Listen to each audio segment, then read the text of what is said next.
I always tell my clients, like, be present.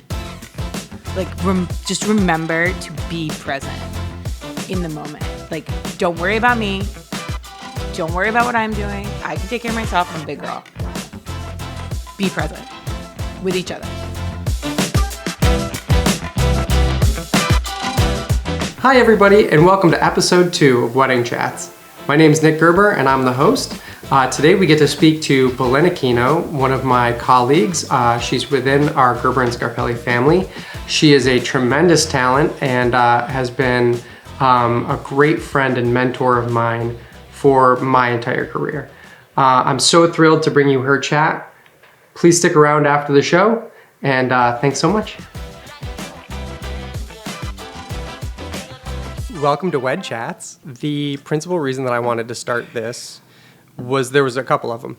Firstly, I think that our clients could find a lot of value out of the years of experience that we've put into this career that we are in. It's kind of predicated on the idea that we have developed a sensitivity to things because we've seen so many weddings, right? And so I love to just that's going to be the theme going forward with all of the vendor friends that we end up interviewing. And also the other side of that is that we are, at our core, I believe, documentarians. We're not photographers, we are storytellers. Mm-hmm. And so whatever the format, whatever the medium for that is, that's why I want to share some of the stories about G&S, some of the stories about where we come from. And if nothing else, if nobody else watches this, I'll be totally satisfied because Marco and Will and Ali and Matea will all maybe get something out of, or maybe their kids will. Because, here's the thesis, I think, for us operating as a company is that, some of us might have lost somebody during COVID. Maybe not, it was like a direct family member, you know what I mean? I lost a grandmother during COVID, and you can't get that person back. No. And so you need to go out and you need to grab every single piece of this world that you get to experience with these people, because when they're gone, the only way that you'll have to interact with them is the content that you've collected along the way. Yeah, so, it's true. So that's really the core. But so towards that end, I would love for you to talk a little bit about how you became a photographer. In the Wayback Machine. I took a photo class in high school and before digital. So it was all in the darkroom, the pans, the different chemicals, developing your own film and everything. And then I just loved it. It was the first thing that I really loved. And that I was really, really passionate about and excited about doing. And that's kind of where it started. And then I just took off from there, and I just loved being creative and loved making stuff. And I never was really good at drawing or other art forms, which was always really frustrating to me because I was always creative, but I just couldn't make it work.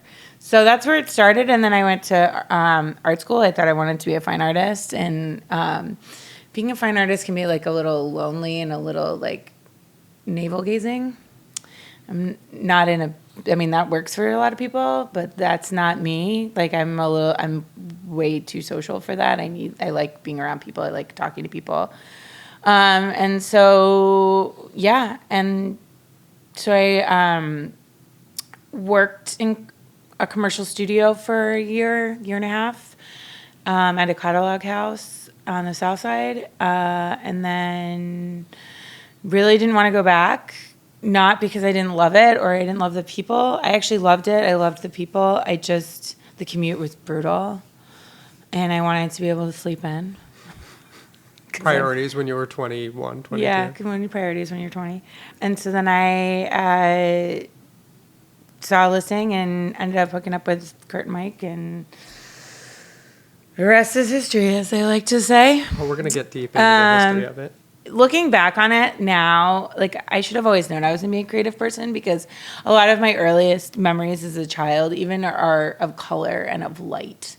The way light fell on a wall, or the way that color changed when a light went on, or stuff like that. I have very strong memories of French doors, the way the light played on the floor, a parquet floor, like a French doors opening and closing in my great grandmother's house, and she moved out of that house when I was 2.5. So, like, very, very, very How does early. How does that memories. cling on? But it's a lot of what we do, I think, is romantically linking things that we've seen in the past with what's in front of us, right? So it's like I was telling in Kurt's episode, I talked about the way that I watched him set up lights informs the way that I see light now, because that's it's not even because I think the light is good, but probably because I love Kurt. You know what I mean? Because you love your dad, and your dad did it that way, and so like that's the way that you that's think the way about you do things. it. Yeah. So. But yeah, I mean, I should have known. Yeah. In hindsight, that this was going to be what I was going to do, because I always liked light. I always was interested in how it worked, how it looked. So that's something that's not changed. No. But from the start of your career, what do you think is different about your mentality in terms of like, at the beginning of your career, what did you think a good photographer had to have? And what do you think that is now? I thought at the beginning it was talent, pure talent. I still think talent is important, but I think it's a lot more than that. You have to work at it. You have to stay creative. You have to find what keeps you creative. And then there's also just like all of the noise of, not noise in a bad way, but just like all the interactions with people and with the world in general and everything else that kind of informs or changes the way you think about things. And just sort of like, I think that's a lot of it. It's a lot more work. It's a lot harder work. And that, not in a bad way, but just it's a lot more work than I think I really thought about at the beginning. You thought that people were gifted with the you're just sight. gifted. Yeah, it's just you get it and you have it, and then that's it. And it's not that. I mean, it is that to a sense, because you have to have like a sensibility, I think, to be really passionate and talented, and to be able to be really passionate, you have to have some innate creativity or talent that means that you can get through the hard parts. Otherwise, you're not going to get through them. I think it's true. It's like you got to love it, because when it sucks, that's all you've got. Yeah. So, yeah. No, I agree. And I think that it's very easy to think, oh, so that person was just gifted with it and they're really good at it, without seeing, because all we see is when they come to the surface. We don't see the duck's feet paddling under the water. So. And I think like the passion, you have to really be passionate about it. You also learn a lot, just by like doing it for so long. Like you learn so much, because like you can estimate when there's going to be when something's about to happen. You can kind of like gauge how long you have to get to that place, so you can get the perfect shot, so you can move, so you can get your camera up, so you can make sure everything's right, so you can make sure it all happens, and you get the shot. And I think that that's something that comes with age and experience, and just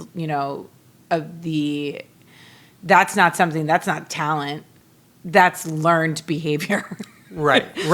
So I think that there's that too. Like that's a learned action that you develop over years and years of doing it. And also just like interacting with clients, and just being able to estimate where there's going to be pressure points or like things aren't going to run smoothly, because again, you've done this for so long. You know that something, it might take you, if you're driving your own car, it'll take you 15, 20 minutes in traffic to get from Old St. Pat's to Lincoln Park, but, to Cafe Brower. But, when you have a trolley full of people and on a Saturday afternoon in the middle of summer, it's going to take 25 minutes, 30 minimum. minutes. Yeah, right. Because trolleys don't go fast. And so it's like being able to give that expertise to people and be like, this is actually how long it takes. Like, this is actually how long things take to happen. Just because you're moving like 25 people from one place to another, you have to add, at least 10 minutes. Plus, then you have to add an extra 5 minutes for the rogue groomsman who goes off to like buy another 12 pack or find a bush to pee behind. Were it only just us imagining that. So that's a good, I think that's a good piece of advice, and I kind of want to lean into that for a second.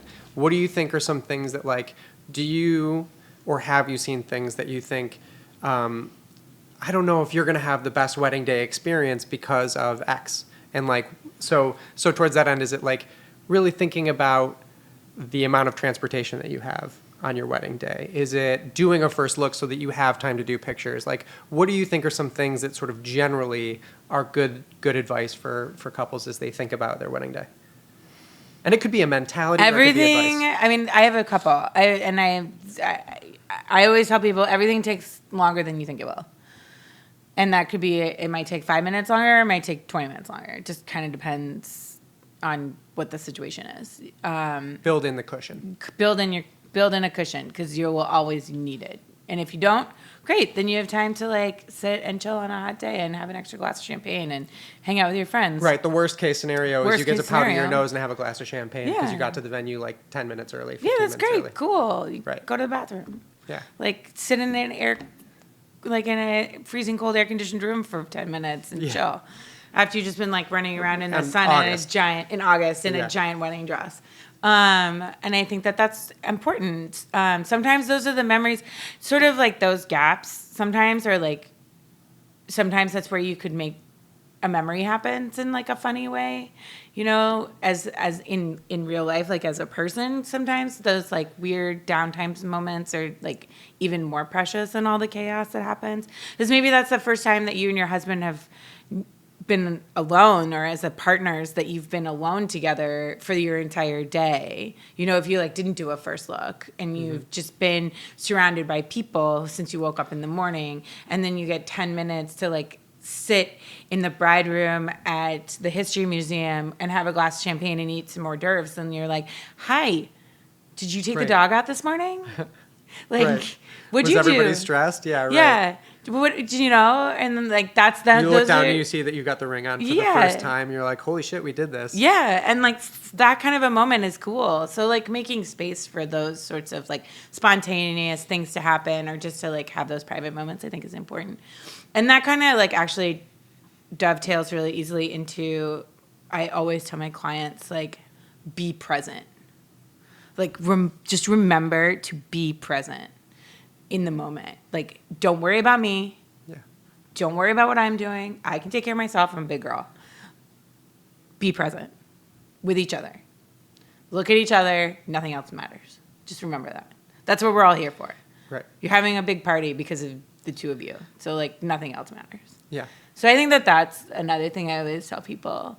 And to like enjoy themselves and just have fun. Because again, if you're present and enjoying yourself and having fun, you're going to look awesome on your wedding day. Doesn't matter like if you feel that your best or not, or whatever, or how much work or how tired you are or anything else. Like nothing else will matter. If you're those three things, you're going to look awesome. And then you'll look awesome to everybody who's around you.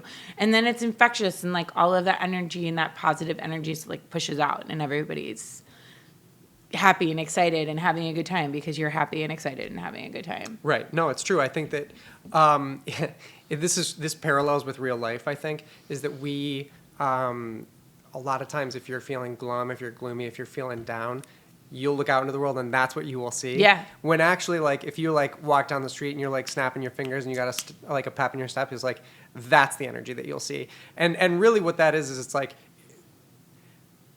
part of being a bride and a groom is setting the tone on your wedding day. And if you set the tone that like, I'm going to have the most fucking fun no matter what happens, then guess what? You're going to have an awesome wedding day. Yeah, you are. So it's true. It's very true. So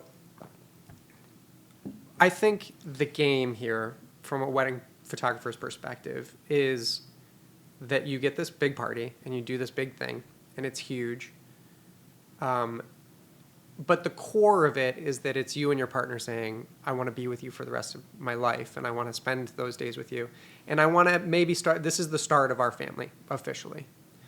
And so towards that end, I know that you had such a big hand in making albums. Can you speak to, like, what it feels like to give somebody an album after like that reflects on that time in their life when they were like, I am choosing you in this relationship. I am choosing to be with this person in that relationship.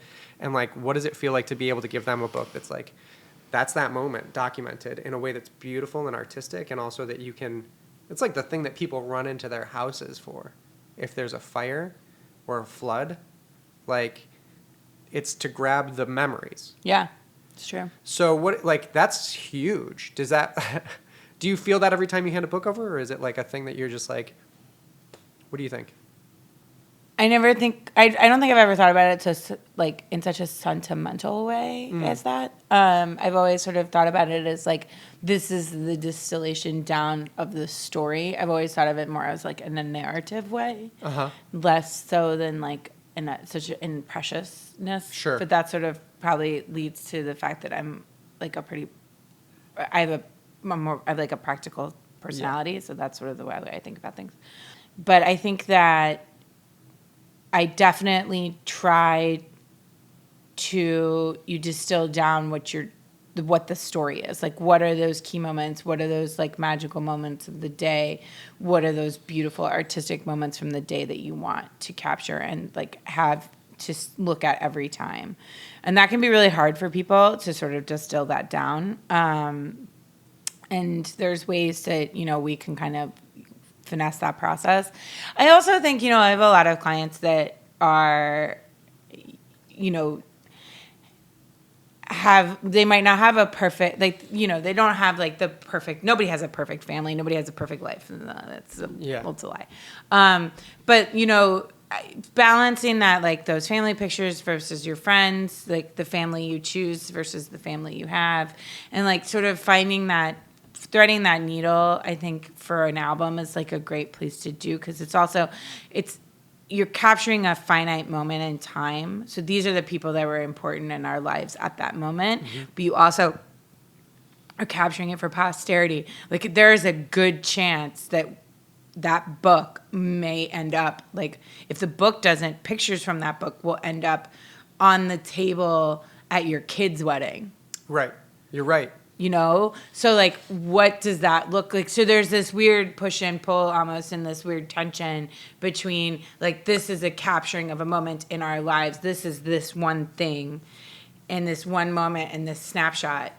And at the same time, this is like forever posterity kind of a situation. So there's like there's a tension there that I think, I don't know if I've ever really articulated it, but I think it's cool. Well, it's continuity, right? It's like, let me provide continuity for like, this is the place that you came from. Like let's speak out of my parents, right? It's like, even though they're not together, this is the place that I came out of. This was the beginning of that family. Yeah. And so I still have those pictures, and I still think about those pictures a lot. And then my parents both remarried, and there's another piece of continuity, and it's like, this is the culture of our family. This is where we come from. Yeah. So I think it's huge. Yeah. Hi everyone, I just wanted to pop in to let you know that we have just relaunched our social media content website, GerberScarpelliNow.com. At GerberScarpelliNow.com, you can see some of the stuff that we've been able to do with other companies, including the Hiltons of Chicago, some of the brand work that we've been able to do for Passion House Coffee Roasters, and so many other wonderful projects. The Gwen Chicago, Cindy's Chicago, food and beverage, hospitality, regulated substances, and consumer packaged goods. We've done a lot of different things, and you can see a lot of that over on our site, GerberScarpelliNow.com. Soon we're going to be adding some of the video work that we've done, and it's just a really interesting place to be able to aggregate all of the things that aren't really weddings and aren't really corporate. So if you're interested, GerberScarpelliNow.com. Thanks so much, and enjoy the rest of the show. Kurt and Mike started this thing back in 99, and you joined in 99. 02. 02. I officially came into the thing at 06. They're talking about continuously what the next chapter of their life is, and we know that it's always going to be in some way tied to the company, but really into the day-to-day part of things is, I think, where we're going to find ourselves more in the mix, and more at the helm of this thing. what excites you about that? What makes you anxious about that? What do you culturally, do you think things change, or like what's the core of that for you? That's a big question. Yeah. Well, I mean, what, 17 years for me, 19 for, no, more than that, 21 for you. Oh my God. I've been with Kurt and Michael long enough photography, not math. Right. Yeah, you're good at fractions because you have to be. I think there's a lot of ways it can go. I kind of feel like there's going to be some organic, I mean, obviously there'll be change, but there's definitely some core stuff that I think needs that we will keep. I think important to me is keeping the idea that it's a family business and it's a family and that we, the two of us, are family, but then also our clients are family. Like I always talk about this when I talk to clients, I'm like, and it's actually become true for a number of my clients. It's like, I'm a photographer for life. Right. Like I shot a bat mitzvah last year, and the father of the bat mitzvah girl thanked me in his toast for being there for all of the momentous occasions in their life. And like they did a video like us of the, you know, at the like a slide presentation during dinner and of the bat mitzvah girl's life, and it was like there were so many pictures that were taken by us as a company, like, you know, when they were little, when they were born. There were some family photos in there that we had done over the years, like, and like that's what it is, really. Like I always say, I joke when, especially with wedding clients, I'm like, oh, I'm gonna be your photographer for life, and they're like, oh, that's so funny.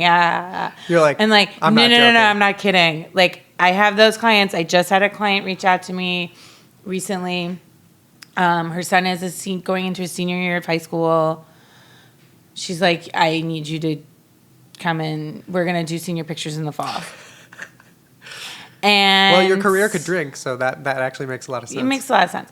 I remember when her son was born. Yeah.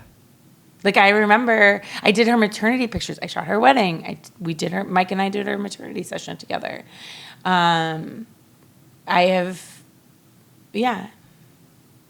You know? Not bad. It's not bad. And like that, I think is really important. Like I think keeping that part of the company is really important.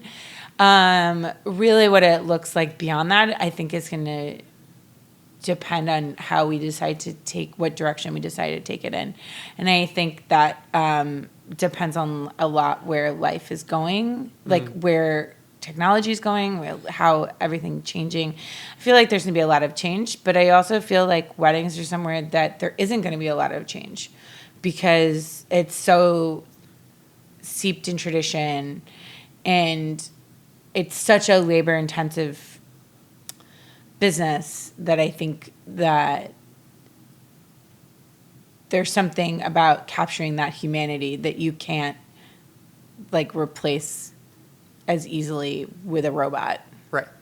No, people say, I remember when drones came out, I remember when cell phones got really good. Your job is limited. And it's like, no, because the phone doesn't have emotional intelligence. No. You know, like here's the difference is that when I can see that a bride is getting stressed out because maybe a bridesmaid or a mother or the planner, God forbid, or whoever is causing there to be anxiety in the situation, as a human being, you can pull them into a place and stop everything from, you know what I mean? Like you can pause everything for just a second and have the emotional intelligence to stop recording, stop the whole thing, eliminate the things that are making anxiety happen. And like no robot knows how to do that. Like no. You know what I say, we're the vibe managers. Yeah, we are. Right? Like on your wedding day, we're going to be with you more than anybody else. Probably, I mean, maybe even the person you're marrying, we might have more FaceTime with you on that actual day.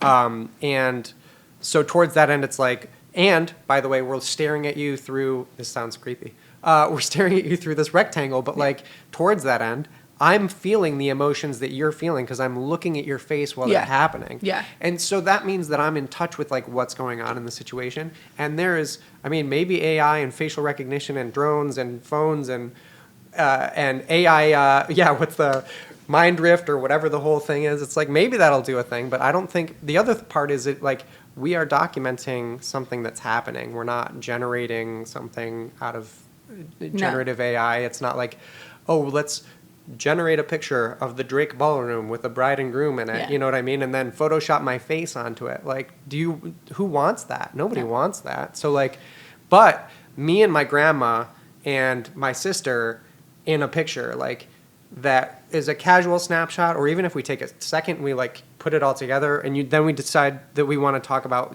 how your hands all work together, and we're looking at the details of your life. Like, that's what we're bringing to the table. Yeah, I took a picture on Saturday, at my wedding on Saturday. The bride and groom have an 18-month-old, or 14-month-old, or whatever, under 2, over 1 and under 2. I took a photo on Saturday of the bride and her mother and her sister and the bride's daughter, who's 14 months or thereabouts.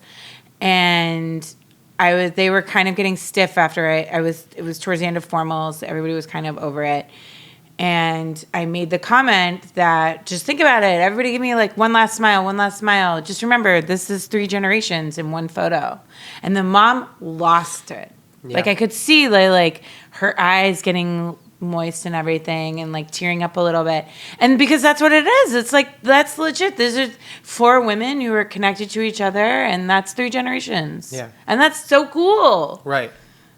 You know, it's cool. So I think like that kind of stuff, you know.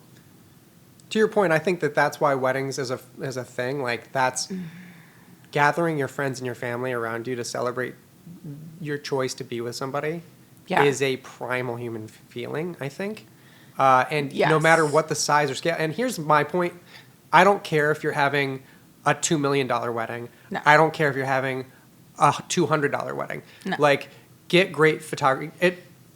Prioritize somebody to take pictures of that who is emotionally intelligent enough to be able to augment the experience instead of be a detriment to the experience. That's actually similar to that. Something that I always tell my clients in my initial conversations with them is like, book me or don't. But whoever you do book, to your note about you're going to spend a lot of time with them, make sure you like them. Because you're going to spend a hell of a lot of time with them on your wedding day. Yeah. And you want to make sure that they are going to be present to capture the emotional moments that you are going to be present for. Yeah. That you're in. So like, make sure that you get along, make sure your values align, make sure your sense of humor is aligned, so that they can capture the things that you're doing in a way that feels authentic to you. Pretty good. And make sure you like each other, because you're going to have a hell of a lot of FaceTime. It's true. It's true. But if those things align, then magic happens. That's how you get the magic. Yeah. That's how you get those moments that like make you all tingly, and like we get all excited and we jump around and look like spazzes. Well, and then like it's because of trust, really, right? Yeah, It's there's like a you trust. built a trust, Yes. and Yeah. then you're able to execute on that trust, and because there's a trust, the pictures are actually so much better. Yeah. So, Yeah. well, I don't know if Cool. there's. I mean, I'm sure we could continue all Oh, day, God. but that just means that there's enough content for another episode at some point. So, thanks for letting me set up and crash in your house today. No problem. And enjoy your shoots, and I'll talk to you outside of a podcast format in just a moment. Cool. Thanks. Thanks. Love you. Love you too. Hey gang, you made it to the end of the podcast, which means I think if we kept you entertained for more than 20 minutes, can you give us a like and a subscribe? We would really appreciate it. It sure helps us out a lot. And I just want to say thank you from the bottom of my heart for your time. And I hope that you have a great rest of your day.